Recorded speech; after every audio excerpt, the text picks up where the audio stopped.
Hello साथियों, जय Hind. MS 2.0M channel में आपका स्वागत है। तो आज जो बात कर रहे हैं कि CISF की जो भर्ती आई है ट्रेडमैन की, ठीक है। ट्रेडमैन क्या है ये, यानी कि फायर विकेट की भर्ती आई है, ठीक है। फायर में ये क्या है, एक ट्रेड है फायर की, ठीक है। GD अलग होती है और फायर जो है एक ट्रेड है, अदरवाइज ट्रेड में आती हैं वैकेंसियाँ ये। तो इसकी हम पूरी जानकारी देंगे आपको, तो प्लीज़ वीडियो को बिल्कुल लास्ट तक देखिएगा।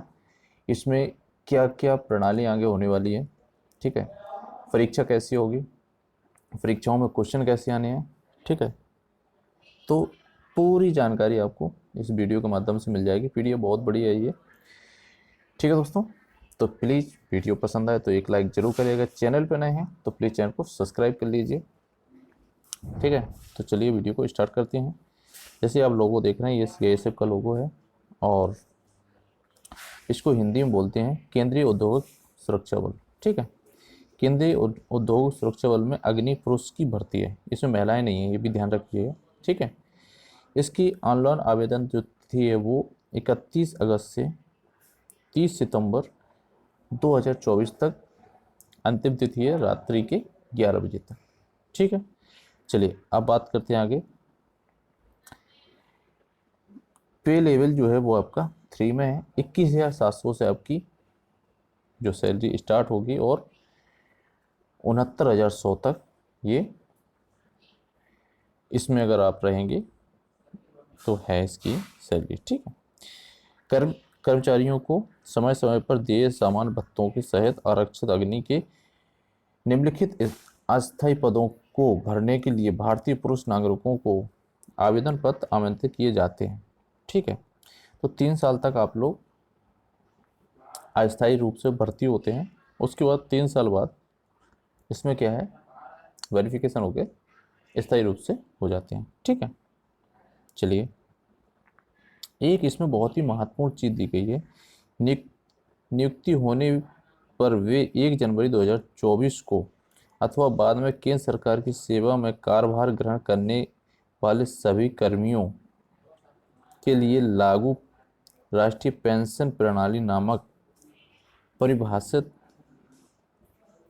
असंदायी पेंशन प्रणाली के अनुसार पेंशन के लाभ प्राप्त करने के पात्र होंगे। तो बहुत बड़ी बात है, इसमें पेंशन भी लागू हो रही है, ठीक है। तो सारी चीज़ें आप लोग देख के वीडियो को बिल्कुल लास्ट तक देखिए, मैं सारी जानकारी आपको इस वीडियो के माध्यम से बता दूंगा, ठीक है। अब बात करते हैं कि आवेदन स्वीकार कैसे होगा। आवेदन पत्रों को केवल ऑनलाइन के माध्यम से ही स्वीकार करना है, तो इसे ऑनलाइन के माध्यम से ही बनना है, ठीक है। अब बात करते हैं फिजिकल की। तो शारीरिक क्षमता परीक्षण PET, यानी कि फिजिकल होगा शारीरिक मानक परीक्षण PET, दस्तावेज सत्यापन DB, लिखित परीक्षा OMR, CBT, विस्तृत परीक्षा, विस्तृत चिकित्सा परीक्षण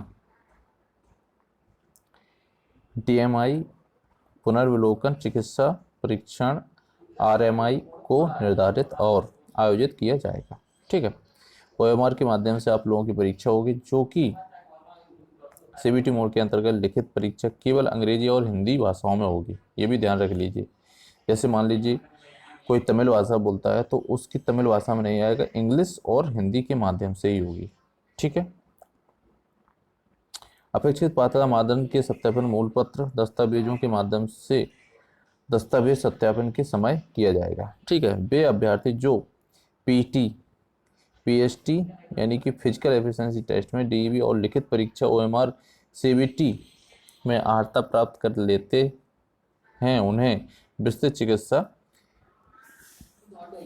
परीक्षण DIB में शामिल किया जाएगा। यानी कि जो व्यक्ति फिजिकल पास कर लेगा, फिजिकल पास करने के बाद CBT परीक्षा यानी कि पेपर पास कर लेगा, उन्हें चिकित्सा के लिए बुलाया जाएगा, ठीक है। CBT उनके प्रदर्शन के आधार पर उनके राज्यों के हिसाब से। तो आप लोग एक चीज़ याद रखना कि हर स्टेट बाई स्टेट इसकी कट ऑफ भी बनेगी, ठीक है। उसके बाद DMA के लिए चयनित किए गए अभ्यर्थियों की संख्या अधिसूचित रिक्तों की संख्या का लगभग दो गुना, यानी कि जैसे 1130 वैकेंसी है तो इसकी 2 गुना उठाए जाएंगे जिस समय आपकी डॉक्यूमेंट वेरिफिकेशन होगी। ठीक है।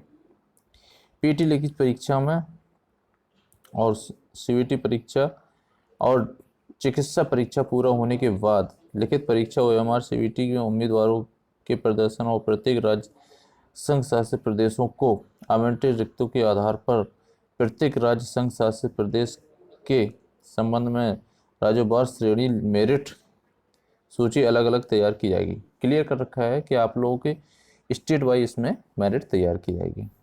ठीक है। चलिए अब बात करते हैं विभिन्न राज्यों जैसे केंद्र शासित प्रदेशों में उपलब्ध रिक्तियों के अनुसार रिक्तियों को भरा जाएगा। इसके अलावा आतंकवाद नक्सल प्रभावित जिलों को चिन्हित रिक्तियां केवल उन जिलों के अभ्यर्थियों के लिए ही आरक्षित होंगी। ओके। आतंकवाद नक्सलवाद से प्रभावित जिलों की सूची अनुक्रमांक 10 पर उपलब्ध होगी। ठीक है। चलिए जो आपके लिए उपयोगी है उन्हीं चीज़ों को मैं आपको बता देता हूँ। ठीक है। लिस्ट तो बहुत बड़ी है। चल अब जैसे कि मान लीजिए इसमें दिया है भर्ती के किसी भी चरण के लिए प्रवेश पत्र जारी किया जाना पर अंतिम चरण के रूप में नहीं माना जाएगा। ठीक है। जैसे कि मान लीजिए अगर फिजिकल के लिए भेजे तो अंतिम चरण नहीं है, वो आगे के लिए है। ठीक है। पे लेवल मैंने आपको बताया 3 लेवल पे पे है और 21,700 से स्टार्टिंग होके 69,100 तक है। ठीक है। राष्ट्रीय नागरिकता भारत अभ्यर्थी को भारतीय नागरिक होना बहुत ही जरूरी है। ठीक है।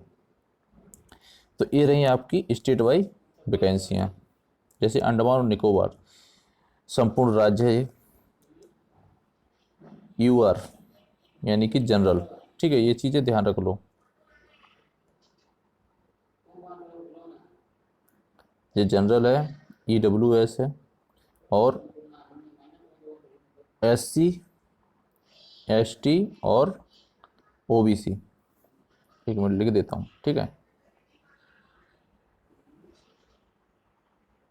यूआर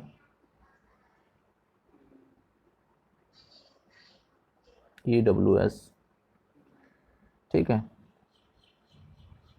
एससी एसटी और ओबीसी। ठीक है। ये चीज़ें समझ लो। अंडमान निकोबार में कोई भी वैकेंसी नहीं है। ठीक है। आंध्र प्रदेश की देख लीजिए। आंध्र प्रदेश में जनरल की 11 है और नक्सल प्रभावित आतंकवाद की 2 हैं। ठीक है। ईडब्ल्यूएस की 3 है, 1 वैकेंसी है नक्सल और आतंकवाद क्षेत्र से मिलकर। एससी की 4, 1, एसटी की 2 हैं और ओबीसी की 7 और 1 है। टोटल वैकेंसी जो है 27 + 5 कितनी हो गई, 32 वैकेंसी है। ठीक है। अरुणाचल प्रदेश को देख लिए। अरुणाचल प्रदेश में 4 वैकेंसी जनरल की हैं, ईडब्ल्यूएस की 1 है और एससी की कोई नहीं है, एसटी की 10 हैं और ओबीसी की कोई भी वैकेंसी नहीं है। ठीक है। असम की बात की, असम में जनरल की हैं 71, ईडब्ल्यूएस 17 और एससी 11 और एसटी की 20 और ओबीसी की 45। Total 164 vacancy. बिहार की बात की जाए तो बिहार में है 26 जनरल की और ईडब्ल्यूएस की 6 हैं, एससी की 9 हैं, एसटी की कोई वैकेंसी नहीं है, ओबीसी की 15 वैकेंसी। टोटल 56 वैकेंसी है। ठीक है। चंडीगढ़ की बात की जाए तो चंडीगढ़ में जो है वो 0 वैकेंसी है।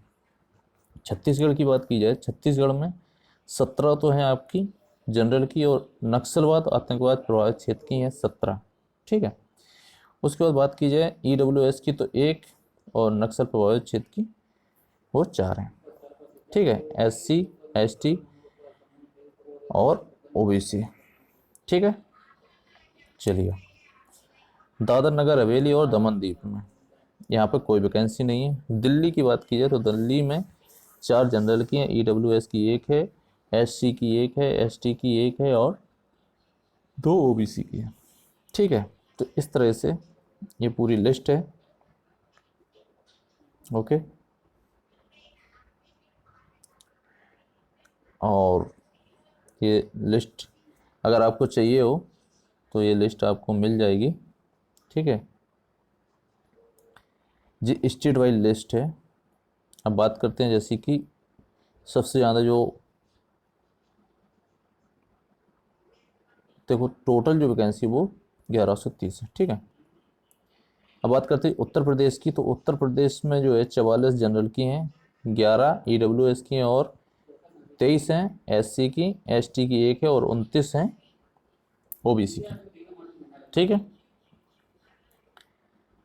उसके बाद बंगाल की बात की जाए तो बंगाल की जो वैकेंसी हैं वो हैं 20 तो हैं आपकी जनरल में, 5 हैं ईडब्ल्यूएस में और 11 हैं एससी में, एसटी में 2 हैं और 11 हैं ओबीसी में, ठीक है। चलिए नेक्स्ट चीज़ें जानने की कोशिश करते हैं। संक्षिप्तकार यूआर यानी कि जनरल, ईडब्ल्यूएस आर्थिक रूप से कमजोर वर्ग होता है और एससी अनुसूचित जाति, एसटी अनुसूचित जनजाति, ओबीसी अन्य पिछड़ा वर्ग, ये सभी लोग जानते हैं जो कास्ट सर्टिफिकेट बनवाते हैं। उस खासकर एक चीज़ ध्यान रखना, ये सेंट्रल गवर्नमेंट के कास्ट सर्टिफिकेट चलेंगे आपके, ठीक है। नहीं स्टेट गवर्नमेंट के मत बनवा लेना, सेंट्रल गवर्नमेंट के ही चलेंगे, ठीक है। उसके बाद बात की जाए वैकेंसियाँ थोड़ी घट बढ़ सकती हैं, ये बोर्ड मेंबर पर का काम है। 10% रिक्तियाँ भूतपूर्व सैनिक ईएसएम के लिए आरक्षित होती हैं, ठीक है। जैसे कि आर्मी से, एयरफोर्स और नेवी से जो रिटायर्ड होते हैं तो उनके लिए भी ये 10% वैकेंसियाँ आरक्षित होती हैं, ठीक है। चलिए जो महत्वपूर्ण चीज़ें उनको हम आपको बताते हैं। कोई प्रतीक्षा आरक्षित सूची रखी तैयार नहीं की जाएगी, चलिए इसका कोई महत्व नहीं है। शैक्षिक अर्हता, शैक्षिक अर्हता की बात की जाए तो अभ्यर्थी के ऑनलाइन आवेदन पत्र प्राप्त करने की अंतिम तिथि को अथवा उससे पहले विज्ञान विषय के साथ मान्यता प्राप्त बोर्ड विश्वविद्यालय से 12वीं परीक्षा पास होना चाहिए अथवा समकक्ष योग्यता होनी चाहिए। तो अब समझ गए आप लोग, विज्ञान विषय से यानी कि साइंस से पढ़ाई होनी चाहिए और 12 पास होना चाहिए या इसके बराबर कोई डिग्री होनी चाहिए, ठीक है। ये चीज़ें ध्यान रखना, ठीक है। अब आयु की बात कर रहे हैं यानी कि एज। ऑनलाइन आवेदन पत्र प्राप्त होने की अंतिम तिथि अर्हता यानी कि 30 सितंबर तक को 18 से 23 वर्ष जनरल की होना चाहिए, ठीक है। अभ्यर्थी का जन्म 1/10/2001 से 30/9/2006 के बाद नहीं होना चाहिए, ठीक है। अब बात करते हैं छूट। तो एज में कितनी छूट मिलती है, जैसे कि मान लीजिए एससी और एसटी वर्ग है उनके लिए 5 वर्ष की छूट है, ओबीसी वर्ग के लिए 3 वर्ष की छूट है और भूतपूर्व सैनिक जो हैं गणना की तिथि अर्थात आवेदन पत्र प्राप्त होने की अंतिम तिथि को वास्तविक आयु में से प्रदान की गई सैन्य सेवा को घटाने के पश्चात 3 वर्ष की छूट है, ठीक है। अब बात करते हैं 1984 दंगों के गुजरात में 2002 के सांप्रदायिक दंगों के मारे गए मृतकों के बच्चों को अनारक्षित यानी कि ईडब्ल्यूएस को 5 वर्ष, अन्य पिछड़ा वर्ग को 8 वर्ष और अनुसूचित जाति जनजाति को 10 वर्ष की छूट है, ठीक है। चलिए ये चीज़ें समझ में आ गई।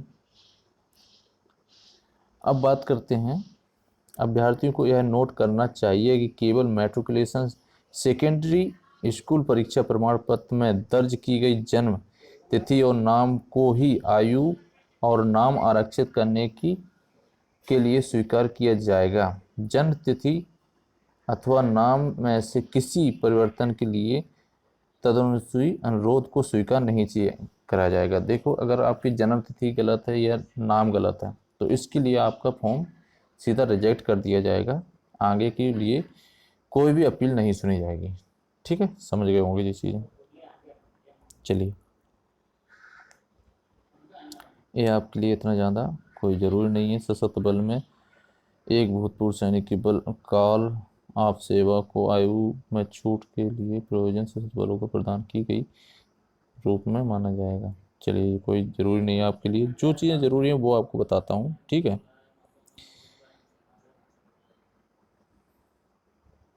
बच्चों के लिए, अभी तो जिसके बच्चे नहीं हैं, ज़्यादातर बच्चे अभी नए नए एज में शादी नहीं होगी, और जिसकी हो भी गई तो बच्चों के तात्पर्य जो लाभ मिलेगा उसके लिए बता रहा हूँ।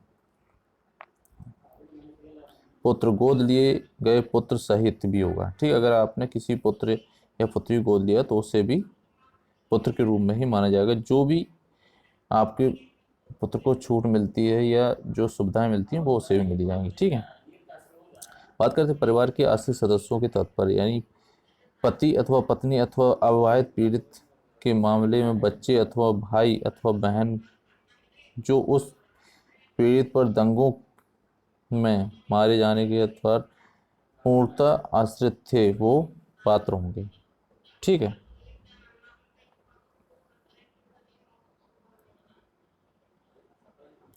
उसके लिए भी क्या है, आपको प्रमाण पत्र मांगा जाएगा, जो कि बात कर रहे हैं इसमें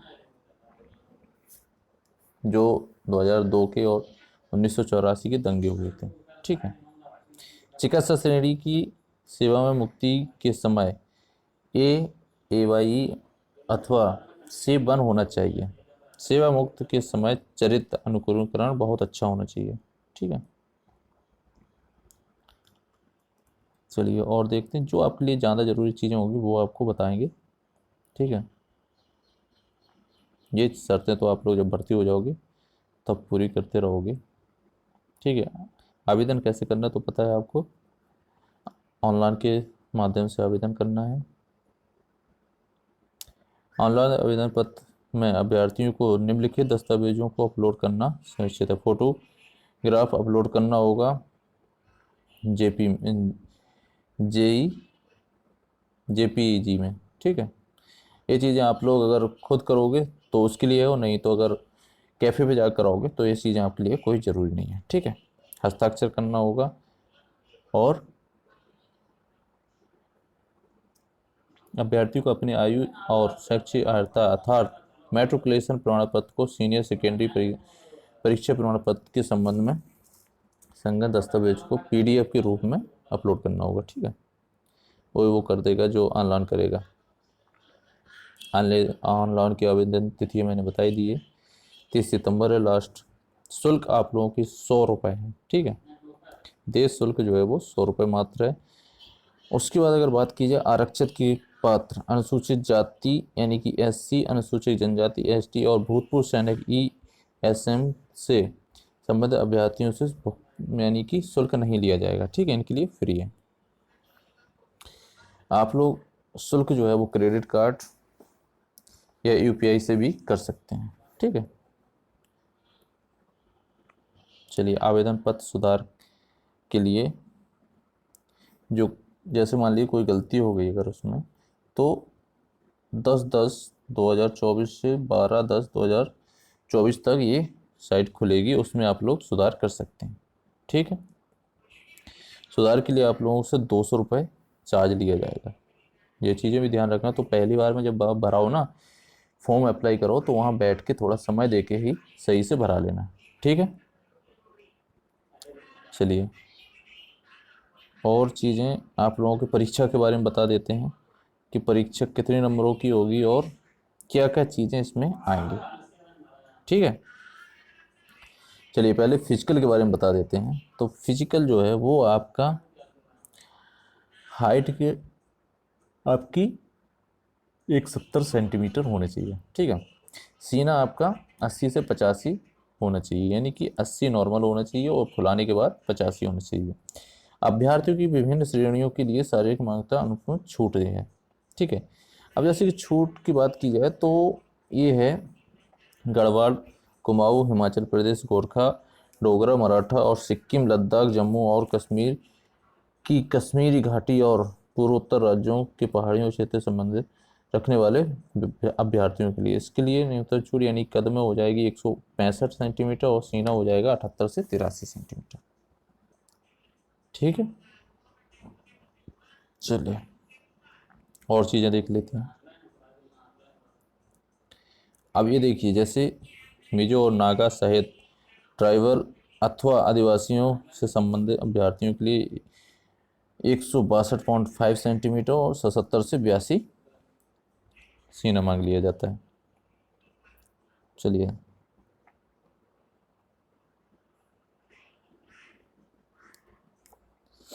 जो आपका एग्ज़ाम होगा वो आपको बताइए मैंने दिया है। चलिए, सीबीटी एग्ज़ाम होगा जिसमें आपको पहले भाग में सामान्य बुद्धिमत्ता और तर्कशक्ति यानी कि रीजनिंग आएगी। 25 क्वेश्चन आएंगे, ठीक है, 25 क्वेश्चन आएंगे और 25 ही अंक के होंगे, जिसमें रीजनिंग आपको पता ही है। दूसरा भाग जो है वो सामान्य ज्ञान और जागरूकता यानी कि जीके जनरल आएंगे, ठीक है।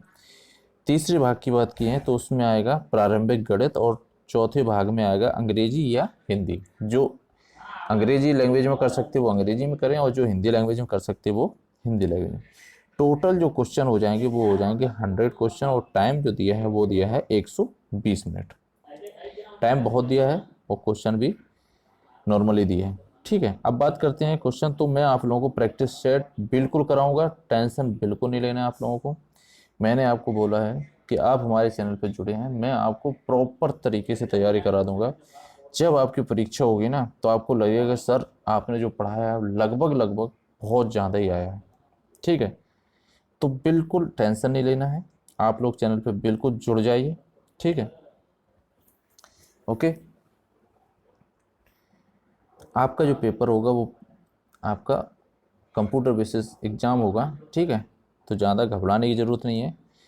सबसे मेन आपको प्रैक्टिस सेट की ज़रूरत होगी, वो भी मैं आपको बहुत ही जल्दी प्रैक्टिस सेट प्रोवाइड करा दूंगा पीडीएफ के माध्यम से, तो प्रैक्टिस सेट भी करना है, ठीक है। चलिए, और चीज़ें जो आपके लिए महत्वपूर्ण होंगी वो हम आपको बता दे रहे हैं, ठीक है। हाँ, मेडिकल की बात की जाए तो मेडिकल में आप लोग ध्यान रखिए, टैटू अगर आप लोगों ने बनवा रखा कहीं भी, तो टैटू अनुमति निर्धारित करने के लिए निम्नलिखित मापदंड तय किए गए हैं। एक धर्मनिरपेक्ष देश होने के नाते हमारे देशवासियों की धार्मिक भावनाओं का सम्मान किया जाना चाहिए, और इस प्रकार धार्मिक प्रतीकों या आकृतियों और नाम को दर्शाने वाले टैटू की अनुमति दी जानी चाहिए, जैसे कि भारतीय सेना में अनुसरण किया जाता है, ठीक है। तो अगर धार्मिक किस्म का बनवाया तो उसके लिए आपको छूट दी जा सकती है, ठीक है। स्थानीय शारीरिक और मापदंडों की चिकित्सा टैटू जैसे कि प्रकोष्ठ का आंतरिक पहलू, लेकिन केवल बाएं अग्रभाग, गैर सलामी अंग या हाथों के पीछे होने की अनुमति है, यानी कि आपके बाएं हाथ पे कोई दिक्कत नहीं, क्योंकि दाएं हाथ से आप लोग सलामी देते हैं, ठीक है। आकार टैटू का आकार जो है वो कोहनी या हाथ के 1/4 से कम होना चाहिए, ठीक है। अगर टैटू है आपके तो बाएं अंग पे है तो चलेगा, लेकिन छोटा होना चाहिए, दाएं हाथ पे अंग पे नहीं होना चाहिए, ठीक। चयन प्रक्रिया मैंने आपको बता दी है। उसके बाद देखा जाए तो जैसे कि अनुसूचित जाति, जनरल, ईडब्ल्यूएस और भूतपूर्व सैनिक के लिए 35% अंक लाना बहुत ही जरूरी है पास होने की, और अन्य पिछड़ा वर्ग एससी एसटी और ओबीसी के लिए 33% अंक लाना महत्वपूर्ण है पास होने के लिए, ठीक है। दो चीज़ें समझ गए। चलिए, और चीज़ें देखते हैं जो आपके लिए बहुत ही महत्वपूर्ण हो।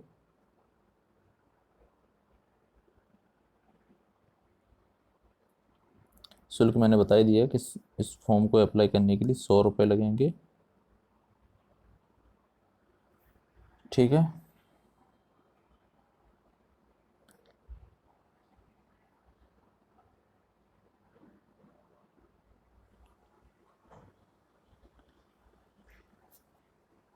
ठीक है दोस्तों, इस तरह से आपका पेज खुल जाएगा। अगर आपको भरना है फॉर्म, यहाँ पे अपना नाम, वेरीफाई नाम, चेंज अगर नेम करना है तो यस करें, नहीं तो नो करें। चेंज नेम अगर करना है, father's name verify, mother name verify, date of birth verify करना है जेंडर, वेरीफाई जेंडर, इंटर, आगे बढ़ जाओगे कैप्चर डाल के।